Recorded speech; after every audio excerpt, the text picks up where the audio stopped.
আমার 23 বছরের এত চোখের পানির কথা একবারও মনে হয় নাই? কি আনছো এটা আমারে? উম্মত তুমি জানো না আমি যে তায়েফের পাথরের আঘাতে পুরা পিঠ চালনির মতো ঝাঁঝরা বানায় ফেলছে আমার? শোনো নাই তুমি? আমারে যে উহুদের ময়দানে দান দান শহীদ করে রক্তাক্ত করছে, তুমি শোনো নাই? আমি যে 14 দিন পেটে ক্ষুধার তাড়নায় পাথর বাঁধছিলাম, উম্মত আমার মনে নাই?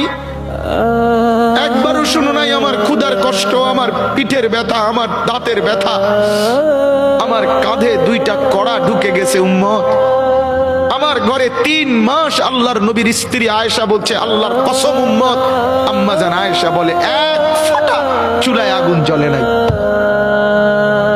মা আওকাদাত ফি আবিয়াতে রাসূলিল্লাহ নারুন, নবীর একজন বিবির ঘরেও আগুন জ্বলে নাই।